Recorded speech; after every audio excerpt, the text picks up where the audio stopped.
교과서 153쪽에 있는 문화 분야의 글 읽기에 해당이 되는 그들도 우리처럼 합리적이다 라고 하는 글을 함께 배워보도록 하겠습니다. 지금 고사실로 다 꾸며진 빈 교실에서 수업 영상을 찍고 있는데 햇빛이 너무 좋아서 좀 그림자가 이렇게 좀 많이 져요. 그건 좀 이해하고 내용을 봐주면 좋을 것 같습니다. 그러면 일단 교과서 앞부분에 보면 학습 목표에 해당이 되는 내용이 적혀져 있는데 이것부터 함께 살펴볼게요.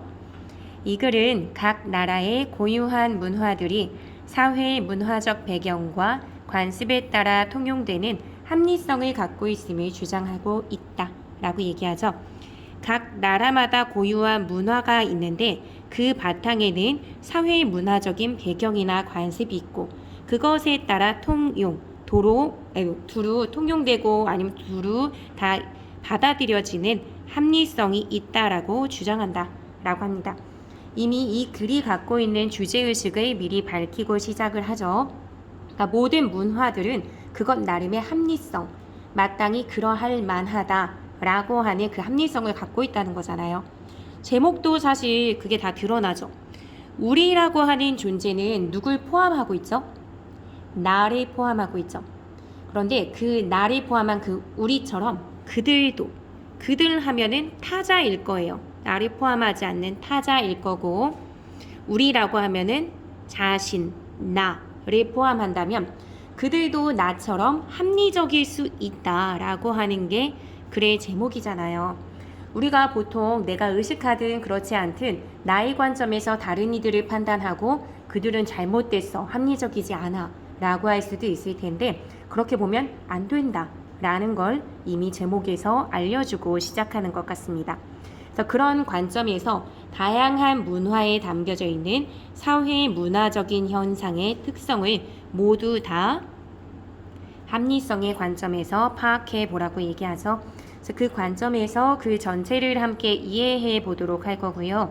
그걸 이해하면서 여기 미리 나눠준 학습지를 통해서 정리해 보도록 하겠습니다. 만약에 학습지가 없는 친구는 선생님이 구글 클래스룸에 올리고 선생님 블로그에도 자료실에 올릴 테니까 참고해서 보면 될 것 같습니다. 그러면 함께 볼 거고요. 보기에 앞서서 여러분들이 글을 한번 미리 읽어보면서 연필로 쭉 이 빈칸들을 채워나가면서 생각을 한번 스스로 정리하고 수업을 듣는다면 더 잘 이해가 될 거예요. 그러면 미리 읽어보고 정리해보고 그런 다음에 수업을 듣도록 해요. 네, 그럼 미리 한번 읽어보고 정리해봤나요? 그럼 본문을 함께 살펴보도록 할게요. 문화 상대주의 논쟁에서 인간의 합리성을 어떻게 규정할 것인가는 매우 중요한 문제 중에 하나이다. 무엇이 중요한지 본문에서 미리 밝혀줘요. 문화 상대주의에 대해서 논리적으로 따지고 얘기하면서 어떻게 보면 쉽게 말하면 말싸움 같은 건데 이 상대주의에 대해서 사람들마다 갖고 있는 생각이 굉장히 다르다는 걸 전제하고 글이 쓰여져 있죠. 그 논쟁에서 인간의 합리성, 인간이 어떻게 합리적인지 이것을 규정하는 게 매우 중요한 문제래요. 그 이유가 뭐냐면 문화 상대주의에 대한 게 일단 미리 살펴보자면 교과서 155쪽에 나오거든요. 교과서 155쪽을 한번 펼쳐주세요. 여기 보면 뭐라고 되어 있냐면 서로 다른 자연 환경과 사회적 환경 속에서 그러니까 서로 달라. 환경은 굉장히 다르고 그러다 보면 자연스럽게 문화도 서로 다르게 형성이 되겠죠. 근데 여기에서 문화는 어쩔 수 없이 서로 다른 자연 환경에서 자연스럽게 다르게 형성된 것이니 문화 간에는 우열이 없다라고 인식하는 태도래요. 우열, 뭐가 더 우수하고 뭐가 더 열등한지에 대한 차이가 없이 모든 문화는 다 상대적인 가치를 지닌다 라고 하는 게 문화 상대주의거든요. 그렇게 본다면 문화 상대주의 논쟁에서는 인간의 합리성을 어떻게 볼 것인지가 중요한 거예요. 왜냐하면 사람들은 다 나름의 문화 환경에 따라 합리적인 문화를 형성해 나간다. 그렇기 때문에 상대적인 가치를 지닌다 라는 게 문화 상대주의잖아요.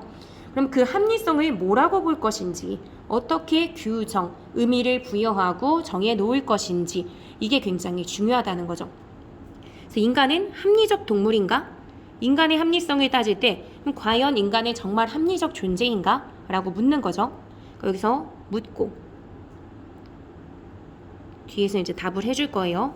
이렇게 물어보고 만약 그렇다면 즉 인간은 합리적이라면 맞아 합리적이라면 합리성은 모든 사회와 문화에 공통적으로 적용되는 보편적인 것일까? 아니면 합리성의 기준과 내용이 서로 다른 것일까? 즉 이걸 뭐라고 하냐면 상대적이다 라고 얘기하죠. 보편적인 것인가 상대적인 것인가 라는 것에 대한 논란이나 의견이 있을 수 있다 라는 걸 이 부분에서 밝혀주고 있습니다. 이 말이 지금 뭐냐면요. 그럼 인간은 합리적이야. 합리적이기 때문에 그 나름의 형성된 문화를 다 나름대로 가치 있게 볼만해 라고 했을 때 그 합리적이라고 하는 것을 다 기준을 하나 통일해서 보편적인 걸로 딱 하나를 정해놓고 A라는 기준을 정해놔서 미국에도 그 기준을 적용하고 한국에도 그 기준을 적용하고 일본에도 그 기준을 적용해도 되는 것인지 즉 모든 사회의 문화에 공통적으로 다 그 기준을 적용해도 되는지 아니면 그 합리적이라고 하는 것의 기준이나 내용은 다 다른 것 즉 상대적인 거니까 각기 다른 사회 문화에 따라서 다 다르게 적용해야 하는 건지 그것도 사실은 이야기 나누어 보아야 한다 라는 의도로 지금 보편적인가 아니면 또는 상대적인가 하고 질문을 던지게 되는 거죠. 그러면서 그에 대한 답을 바로 얘기해줘요. 결론부터 말하면 이라고 하죠. 이게 바로 글쓴이의 생각이 될 텐데 이 합리성이라는 것은 문화적으로 정의되는 것이고 합리성은 문화적으로 정의되는 거야. 그러면 여기에 대한 답은 아직 안 되는 것 같아요. 문화에 따라서 다르다라고 얘기는 했어. 그렇다면 사람들의 행동 환경은 아주 다르다. 사람들의 행동 환경도 다르다고 얘기해요. 그래서 이 답이 뭐인 거야? 보편적이라는 거야? 상대적이라는 거야? 라고 생각했을 때 뒷부분에서 답을 줘요. 보세요. 모든 인간은 나름대로 합리적이지만 즉 아까 인간은 합리적 동물인가? 그렇다면 이라고 하면서 인간은 합리적으로 봤잖아요. 즉 인간은 나름대로의 합리적인 어떤 면을 지니지만 그들이 갖고 있는 문화는 환경에 의해서 만들어진대요. 그럼 앞부분에서 사람들의 행동 환경이 다 다르다고 얘기했잖아요. 그럼 그 다른 환경에 의해서 문화가 만들어져. 그럼 사람들이 갖고 있는 문화는 다 다르다라는 거고 그 다른 문화에 의해서 합리성이 정의되는 거니까 합리성이라는 것도 다 다르다 이 얘기를 하는 거죠. 그러면 사람들이나 문화에 따라서 적용되는 그 기준이 보편적인 것인가 아니면 다른 것인가 라고 했을 때 다르다, 상대적이다 라고 하는 것에 글쓴이가 손을 들어주고 있는 것이라고 생각해주면 되겠죠. 그러니까 이렇게 해서 문화의 어떤 합리성이라든지 문화적인 면이 만들어진 거고요.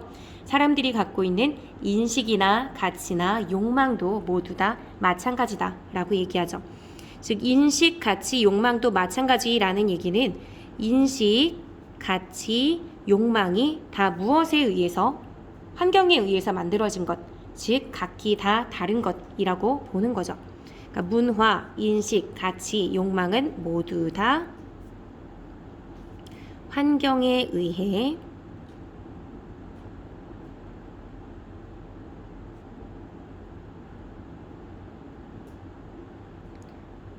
만들어진 것이라는 것이고 이 네 가지 지금 표시해 준 건 사람마다 문화마다 다 다르다는 거죠. 그렇기 때문에 그들도 나와 다른 문화나 그런 배경을 갖고 있는 이들도 우리만큼이나 다 합리적인 이유가 있어서 그렇게 한 것이다 라고 이야기를 해줍니다. 그래서 일단은 여기까지에 해당되는 부분이 전체 내용에서 처음 부분에 해당하는 부분이고요. 이 부분을 여러분에게 나누어준 학습지를 통해서 정리해 보도록 할게요. 여기 학습지를 펼쳐주세요. 학습지 내용을 살펴보면 합리성의 기준과 내용을 어떻게 삼을 것인가 라고 선생님이 표시를 해줬죠. 그래서 두 가지 기준으로 질문을 던졌어요. 모든 사회, 문화에 공통적으로 적용이 되는 것일까? 또는 다르게 적용이 되는 것일까? 하고 물어봤죠. 즉, 합리성의 기준이나 내용은 보편적인 것일까? 아니면 상대적인 것일까? 라고 질문을 던진 다음에 결론적으로 말하면 이라고 하면서 글쓴이가 답을 줬죠. 그게 뭐였죠? 합리성의 기준이나 내용은 상대적이다 라고 답을 줬어요. 왜냐하면 그 근거로 든 것이 사람들이 지닌 행동, 환경은 서로 아주 달라. 그리고 그 환경에 따라서 문화나 또는 인식, 가치, 욕망이 생겨나게 되는 거죠. 그렇기 때문에 사람들은 다 다른 문화, 인식, 가치, 욕망을 가지고 있어요. 즉 모든 인간들은 그들이 살아가는 환경 속에서 그 나름의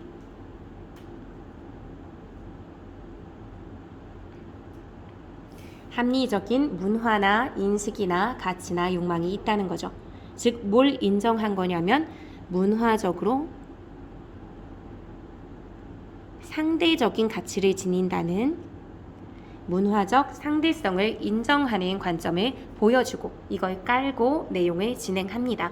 그래서 전체적으로는 문화마다 다 나름의 가치가 있다는 것을 이렇게 쭉 정리를 해갈 거예요. 다양한 사례를 통해서. 그걸 다시 본문을 통해서 살펴보도록 할게요. 153쪽 교과서로 돌아옵니다. 여기 보면 미국의 인류학자인 스피로라고 하는 인류학자를 이야기하죠. 여기 글쓴이도 인류학자예요. 문화 인류학자. 문화라는 것이 어떤 인류, 인간의 어떤 다양한 삶의 모습과 관련이 있다는 걸 연구하는 학문이라고 보면 될 것 같은데요. 이 글에서도 이 글쓴이와 마찬가지로 인류학자들의 이야기들을 많이 인용합니다. 그래서 굉장히 많이 나올 예정이라서 한 번만 정리해 줄게요. 이렇게 인류학자라고 하면 우리가 스피로라는 사람은 잘 모르지만 뭔가 그 학문 분야에 있어서는 권위를 가지고 있는 사람, 권위자라고 볼 수 있겠다라고 생각은 할 수 있겠죠. 그러니까 이런 부분에서 권위자의 의견이나 말을 인용하죠. 그러면서 내용의 어떤 신뢰성, 믿을만하다, 그럴싸한데 라고 생각할 수 있는 그런 면을 강조해주는 효과들이 좀 있어요. 요거는 앞으로도 계속 나올 예정이라 앞으로는 얘기 안 하고 여기만 딱 얘기하고 갈게요. 인류학자 스피로는 미얀마 사람들에게는 미얀마 사람들의 예를 들기 시작할 거예요. 각기 다른 문화권의 사람들의 예로 들 건데 그 중에 첫 번째가 지금 미얀마 사람들이라고 생각해 주면 되고요. 미얀마 사람들에게는 증권 투자보다도 종교적인 지출이 더 합리적인 의사결정일 수 있다는 점, 이걸 명확히 밝힌대요. 예를 들어 여러분에게 1,000만 원이라는 돈이 생겼어요. 그걸 어디다 쓸래? 라고 한다면 보통은 뭔가 돈을 더 불리기 위해서 투자를 하거나 할 거라고 생각할 수 있겠죠. 그러면 뭐 증권 투자를 하든 아니면 다른 뭐 가치 있는 물건을 사든 뭐 이렇게 은행에 뭐 투자를 하든 뭐 할 수도 있을 텐데요. 그것보다도 미얀마 사람들의 경우는 우와 1,000만 원 생겼어? 그러면 종교적인 지출을 해야겠다 라고 한다는 거죠. 뭐 탑을 세운다든지 뒤에도 나오긴 할 건데 승려들을 위해서 만찬을 제공해 준다든지 이런 데 쓰는 거죠. 그럼 보통의 사람들은 아니 그 1,000만 원을 갖고 종교적인 차원에다 쓰면 이익이 창출이 돼요? 남는 돈 없잖아요. 그냥 다 소진해버리는 거죠. 증권 투자의 경우는 위험 부담이 있기는 하지만 그래도 돈을 벌어들일 가능성이 있는 행위라면 종교적 지출은 그렇지 않거든요. 그러니까 보통은 1,000만 원이 생겼을 때 전부 다 헌금을 해버린다 라고 하면 종교적으로는 아름다운 행위야 이렇게 생각할 수는 있지만 합리적이다 라고는 안 할 수도 있거든요. 그런데 미얀마 사람들만큼은 이게 합리적이야 라고 생각한다는 거죠. 그의 관찰에 의하면 이라고 하면서 그 나름의 근거를 실제 관찰한 걸 통해서 이야기해 줍니다. 북부 미얀마의 가난한 농부, 넉넉하게 사는 것도 아니고요. 가난하게 사는 농부들은 서구인이 봤을 때는 불필요한 일들의 수입 대부분을 지출한다라고 합니다. 불필요한 일들은 대부분은 종교적 지출이겠죠. 앞에 맥락을 고려했을 때 불필요한 일들의 대부분을 지출한대요. 그 사례를 보면 대개 종교적인 의례나 승려들을 위한 만찬, 탑을 쌓는 것 이런 데다가 돈을 쓴다는 거죠. 관찰을 해봤더니 가난한데 그럼 돈이 생겼으면 집을 고치든가 아니면 맛있는 음식을 사 먹거나 뭐 자신들이 조금 더 넉넉하게 살기 위해서 저축을 하거나 해야 될 것 같아. 그런데 그렇게 하지 않고 종교적인 의식에다 돈을 써버린다든지 스님들을 위해서 뭐 식사를 제공해드린다든지 탑을 쌓는 거죠. 그것은 실제로 남는 게 하나도 없잖아요. 근데 이게 가난한 농부만 해당되는 건 아닐 거고요. 앞에서 미얀마 사람들을 이야기했기 때문에 이런 지출 성향은 미얀마인들의 전체적인 소비 성향이라고 봐도 될 것 같아요. 미얀마인의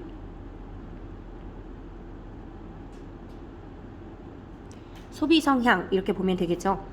그런데 이걸 어떤 이들은 합리적이지 않아, 뭐 잘못됐어 라고 생각할 수 있지만 이 글쓴이가 보기에는 이런 지출 행위가 뭘까요? 다음 페이지로 넘어가서 어리석거나 비합리적인 것이라고 할 수 없다라고 얘기하죠. 즉 합리적일 수 있다라는 거예요. 그들은 불교 문화라는 맥락에서 합리적인 행위를 하는 것이다. 그들이 지닌 맥락 속에서는 합리적일 수 있다라는 거죠. 그들에게, 그러니까 미얀마인들에게 부라는 것은 여기부터 이제 미얀마인들이 왜 합리적이라고 볼 수 있는지, 미얀마인들의 이런 소비 패턴이 왜 합리적일 수 있는지에 대한 근거를 대줄 거예요. 부라는 것, 부유한 것은 언제 사라질지 모르는 불안한 것이기 때문에 돈을 저축하여 재산을 모으는 것보다 재산을 소비하는 것, 써버리는 것이 좋은 일이라고 생각한대요. 이게 미얀마인들의 생각인 거죠. 즉 이 부분은 미얀마인의 경제관념이라고 볼 수 있는 부분입니다. 아니 왜 우리랑 다르게 미얀마인들은 이렇게 생각하지? 라고 할 수도 있을 텐데요. 뭐 예를 들어서 자연재해가 굉장히 많은 곳이야. 그래서 갑자기 막 가뭄이 들어서 막 모아놨던 돈을 다 써버린다든지 지진이 난다든지 하는 일들이 생겨버리면 모으거나 저축했던 것이 아무 의미 없이 집이 화르르 무너지거나 힘겹게 사는 일들을 목격하거나 경험하거나 할 수도 있겠죠. 아니면 지배층의 수탈이 너무나 극심해서 모아놔봤자 소용이 없다든지 이런 식의 어떤 재산을 내가 모아도 힘들었다. 그 이후에 그냥 허무하게 없어졌던 경험을 했다. 하는 게 만약에 그 나라의 문화적인 맥락이나 이런 데에서 학습된 부분이 있다면 그 사람들은 내가 그냥 굉장히 꼬부쳐놓고 저축해놓고 하는 것보다는 그냥 그때그때 생겼을 때 그 순간순간의 행복을 위해서 소비하는 게 낫겠다 하는 생각이 쌓여 있을 수도 있어요. 그러니까 이런 경제관념이 생겼을 수 있다라고 이해해주면 되고요. 또 하나는 미얀마인들은 일상적이고 상징적인 수준에서 환생이라는 것은 내가 이번 생에서 죽어서 다음 생에 다시 태어나는 거죠. 그 환생과 업보와 자비를 통해 공덕을 쌓는 불교 신념을 실천한대요. 불교라고 했으니까 이 부분은 미얀마인의 종교관념에 해당하는 부분이라고 볼 수 있겠죠. 미얀마인은요, 전 국민의 95%가량이 다 불교 신자래요. 그러니까 태어날 때부터 불교 신념이 모든 생활 습관에 다 자리 잡아 있는 거죠. 이름을 짓거나 교육을 하거나 결혼을 하거나 아니면 장례 절차를 치르거나 이런 모든 것들을 다 기본적으로 승려와 상의를 하는 문화라고 합니다. 그런 상황 속에서 내가 이번 생에서는 좀 가난하고 힘들었어. 그런데 그것을 좋은 업을 쌓게 되면 다음 생에서는 잘 태어난다. 이런 것들을 이제 불교적 관념에서는 당연한 진리로 학습하게 되는 거죠. 그렇기 때문에 지금 생애에 많은 공덕을 쌓고 자비를 베풀게 되면 다음 생애에서는 더 많은 재물을 갖고 태어나거나 높은 신분으로 태어날 수 있다라는 믿음이 있겠죠. 그러니까 그런 관점에서 공덕을 쌓는 불교 신념을 실천한다고 합니다.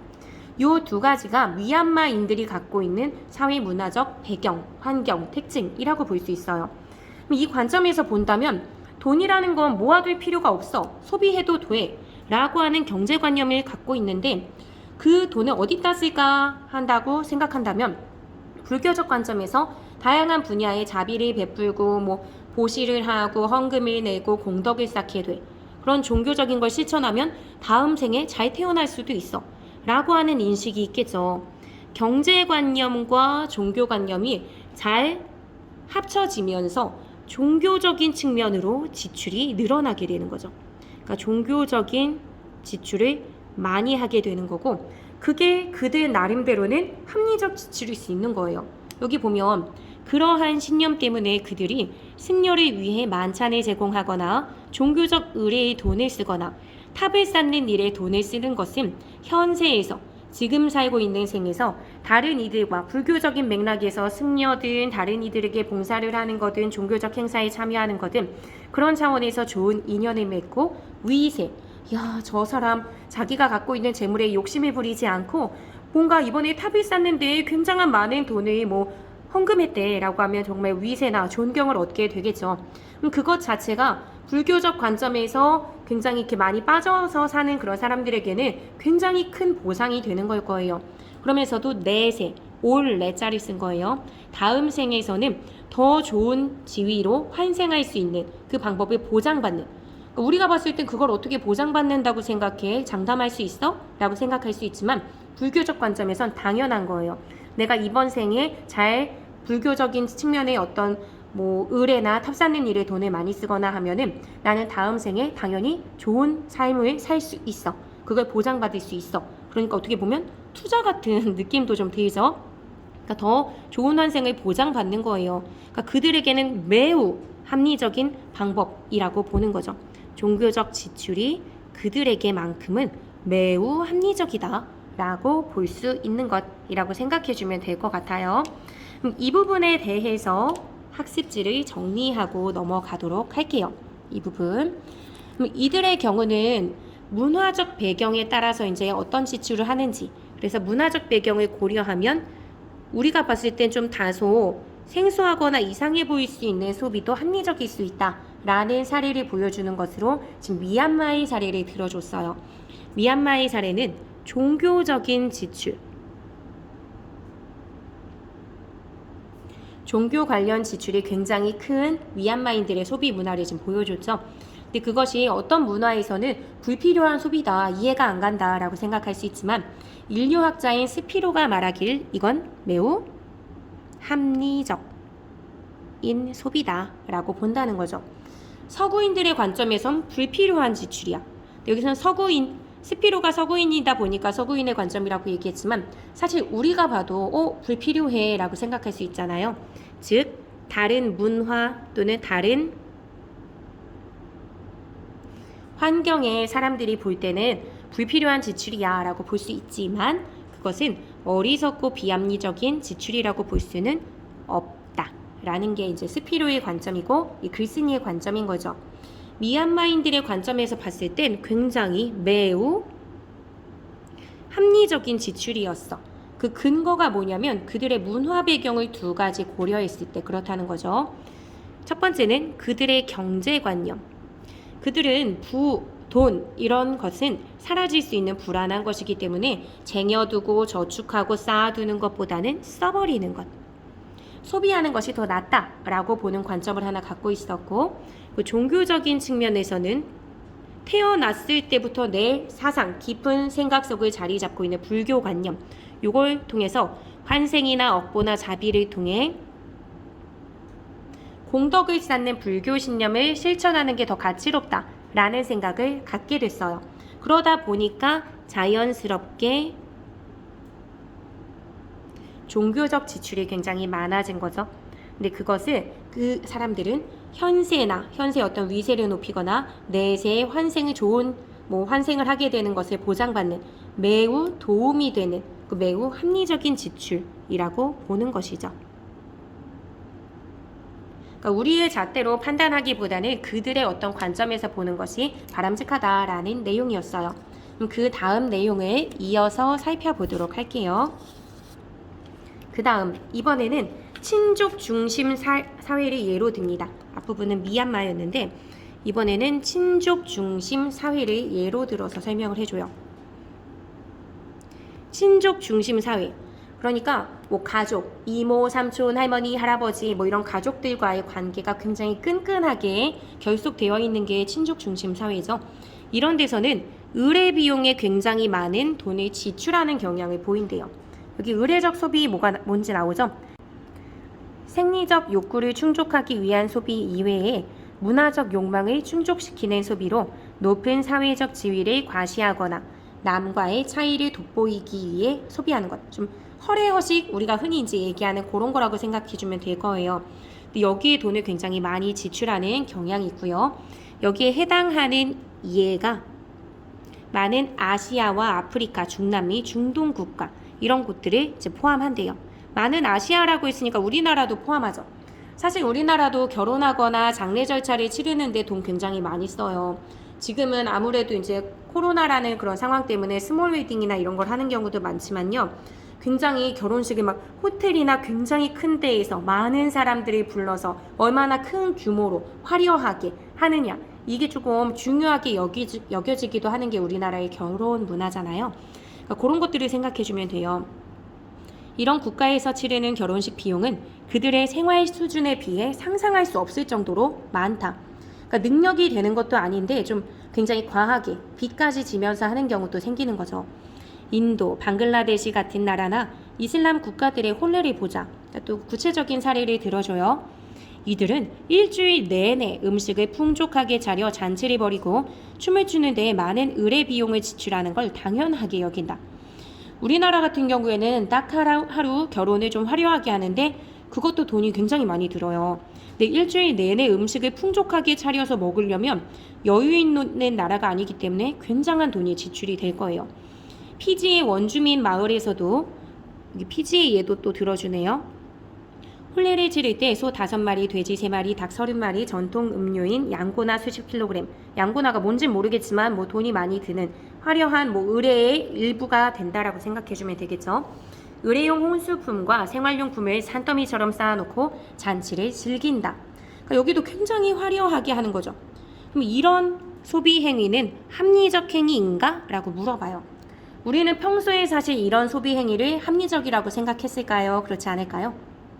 그렇지 않다라고 생각하지만 이 글 전체의 맥락에서는 뭐라고 하는 얘기라고 생각하면 될까요?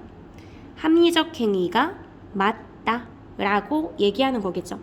그러니까 이에 대해 인류학자들은 이들 사회에서 자신들의 위세를 유지하기 위해선 자신들이 얼마나 뭐 권력을 갖거나 아니면 좀 이 정도의 사회적 지위를 가졌는지 이것을 보여주는 것, 이걸 유지하기 위해서는 소비하는 행동의 중요성을 이해해야 한다고 말하고 있다. 즉, 이렇게 위세를 유지하기 위해 소비하는 게 나름 그 문화에선 중요해. 그러니까 이해해줘야 해. 즉,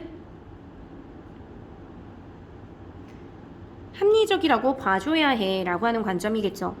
그들은 이 친족 중심 사회에 있는 이들은 어떠한 이익을 위해서 뭐 수익이 남거나 하는 그런 것을 위해서가 아니라 지위 경쟁이나 과시를 위해 그리고 친족 집단의 공동체적 의무를 다하기 위해 성대한 잔치를 벌이는 것을 당연하게 생각한다.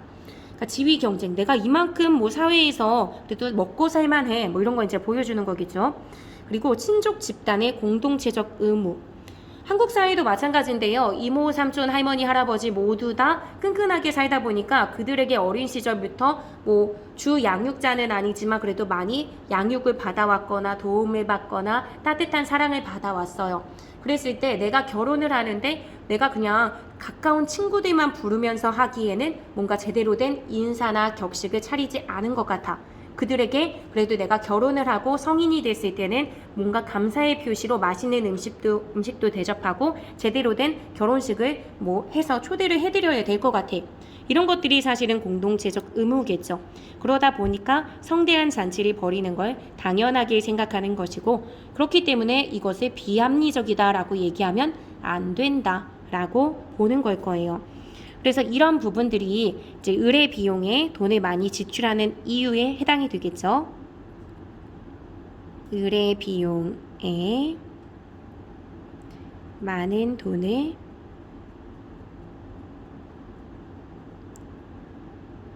지출하는 이유라고 보면 될 거예요. 여기부터. 이들 사회에서 위세를 유지하고 뭐 공동체적인 의무를 다하기 위해 이런 것들까지 이제 해당이 되는 부분이라고 생각하면 될 거예요. 그러니까 이런 까닭에 의례 비용을 많이 지출할 수밖에 없다라는 걸 얘기하죠. 그러니까 이처럼 어떤 관습, 어떤 이들의 입장에선 왜 그런 데다가 돈을 많이 쓰는 거야? 라고 생각할 수 있을 거예요. 근데 그거를 비합리적이라고 치부, 그렇게 생각해 버리는 것은 대부분 자신이 속한 문화의 합리성 관념을 기준으로, 그러니까 내가 갖고 있는 문화만 합리적이고 옳다라고 하는 것을 기준 삼아서, 그러니까 그게 보편적이야 라고 생각하는 것, 이렇게 생각하는 것에서 다른 문화 관습을 바라보는 데서 비롯한 경우가 많다. 즉 우리 것만 옳아, 잘 됐어, 뭐 제대로 된 거야 라고 생각하기보단 다른 문화도 다 나름의 합리성을 가지고 있다라고 판단하라는 거예요. 그러니까 내 것만 옳은 것이야, 내 것만 합리적이야 라고 보게 되면 다른 관습이나 문화는 비합리적이라고 치부해버리는데, 그렇게 해서는 안 된다라는 게 글쓴이의 입장이겠죠. 그래서 이런 관행들은 의례적 소비를 통해 자신의 지위를 과시하는 현대인의 소비 행태와 크게 다르지 않은 면도 있다라고 얘기해요. 우리가 굉장히 허례허식의 돈을 굉장히 많이 쓰네 라고 막 비판을 할 수도 있는데, 어떤 뼈 때리는 말을 글쓴이가 하는 거죠. 이러한 관행들, 다른 문화권에서 의례에 굉장히 많이 돈을 쓰는 건 사실은 우리도 그래 라고 얘기하는 거예요. 현대인들도 보면은 휴대폰이 아직 고장나지 않았어. 근데도 지금 신형이 나온 거야. 그러면은 왠지 새 것을 사지 않으면 내가 어떤 시기에 뒤처진 것 같고, 내 잠바 굉장히 멀쩡해. 근데도 불구하고 요즘에 뽀글뽀글이 유행이야. 그럼 그것도 하나 더 장만해야 될 것 같아. 그래서 싸지 않은데 사.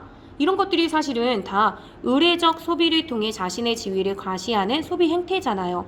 그러니까 그런 부분을 글쓴이는 비판하려고 하는 건 아니에요. 의례적 소비하잖아, 현대인 나빠, 이렇게 얘기하는 것이 아니라 그런 소비를 다 나름의 이유에서 하고 있기 때문에 그것도 다 합리적일 수 있다라고 이야기하는 거겠죠. 그래서 여기까지 내용을 한번 정리해 보도록 할게요. 여기 다시 여러분의 학습지 부분에서 정리를 하자면, 이 부분에서는 이제 의례 비용이 의례 비용 지출이 굉장히 큰 친족 중심 사회를 예로 들어줬었죠. 의례 비용 지출이 큰 친족 중심 사회의 소비 문화를 어떤 이들은 너무 엉뚱한 데 돈을 쓴다라고 할 수도 있지만, 인류학자들이 말하기를 이것도 역시나 합리적일 수 있는 것이다 라고 하면서 그 근거로 인도나 방글라데시, 이슬람, 피지의 그런 소비 문화를 보여주죠. 그들이 갖고 있는 문화 배경은 친족 중심 사회예요. 그리고 그런 사회에서는 사회 내에서 위세 유지가 굉장히 중요한 거야. 친족들끼리 관계가 끈끈하기 때문에 그들이 하는 말에 허투루 들을 수는 없어요. 그 집 보니까 이번에 잔치를 진짜 크게 치렀더라고. 굉장히 사회에서 그래도 좀 안정적으로 지냈나 봐. 아니면 우리를 대접하는 데 있어서 나름대로 좀 격식을 차려주니까 좋더라. 뭐 이런 얘기들을 두고두고 하게 된단 말이에요. 명절마다 또 만나게 되고. 그러니까 그 안에서 위세를 유지할 수 있는 게 굉장히 사실 중요하죠. 지위 경쟁이나 과시 또는 친족 집단 간의 공동체적인 의무를 다하는 것, 그게 굉장히 중요하기 때문에 이런 소비를 하는 것이다 라고 밝혀준 부분이었습니다. 그러면 오늘은 여기까지 내용을 살펴보도록 하고요. 다음 시간에는 그 다음 페이지 155쪽 내용부터 살펴보게 될 거예요. 이 부분의 내용을 또 한번 미리 읽고 내용을 살펴보고 좀 정리해 오고 그러면 수업을 듣는데 더 잘 이해가 되지 않을까 싶습니다. 오늘 수고하셨습니다.